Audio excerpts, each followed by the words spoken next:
ఇక నిన్న జ్యోతి మల్హోత్రా ఇక ఐఎస్ఐ ఏజెంట్లతో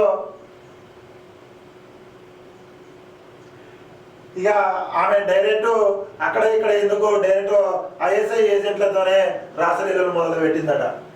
ఇక పెళ్లి చేసుకోవాలంటూ ఐఎస్ఐ వాళ్ళకే రిక్వెస్ట్ చేసినట్టు నిన్న విచారణలో ఒప్పుకున్నట్టు తెలుస్తా ఉంది.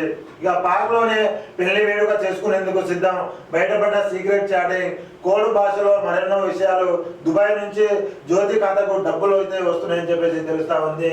ఇక యూట్యూబ్ తర్వాత ఓల్డ్ విషయంలో తర్వాత ఏదైతే ఉందో ప్రాంతాలను వీడియో రకంలో చిత్రీకరిస్తూ అదే రకంగా భారతదేశానికి సంబంధించిన సీక్రెట్లను శత్రు దేశాలకు పంపిస్తూ ఉన్న కేసులో జ్యోతి మల్హోత్రాను అదుపులో తీసుకున్నారు పోలీసులు.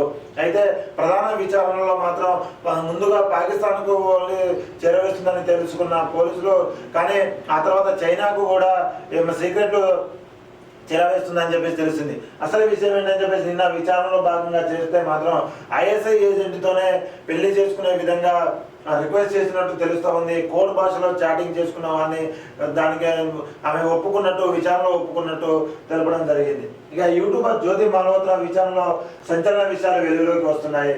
తాజాగా జ్యోతి మల్హోత్రా పాకిస్తాన్ ఇంటెలిజెన్స్ అధికారి మధ్య జరిగిన రాసలీలల సంభాషణ వెలుగులోకి వచ్చింది. పాకిస్తాన్ ఇంటర్ సర్వీస్ ఇంటెలిజెన్స్ తో సంబంధం ఉందని అనుమానిస్తున్న గూఢచార్య నెట్వర్క్ పై భారత భద్రతా దళాలు దర్యాప్తు సంస్థలు ఉక్కుపాదం మోపుతున్నాయి. ఈ క్రమంలోనే గూఢచార్యం, సరిహద్దు అక్రమ రవాణా, శత్రు కార్యకలాపాలకు మద్దతు ఇవ్వడం వంటి వాటితో సంబంధం ఉన్న యూట్యూబర్ జ్యోతి మల్హోత్రా సహా 12 మంది వ్యక్తులను అరెస్ట్ చేశారు. అయితే జ్యోతి మల్హోత్రా విచారణలో సంచలన విషయాలు వెలుగులోకి వస్తున్నాయి. తాజాగా జ్యోతి మల్హోత్రా పాకిస్తాన్ ఇంటెలిజెన్స్ అధికారి మధ్య జరిగిన సంభాషణ మాత్రం ఒకటి వెలుగులోకి వచ్చిందని చెప్పేసి ఇక తెలుస్తా ఉంది.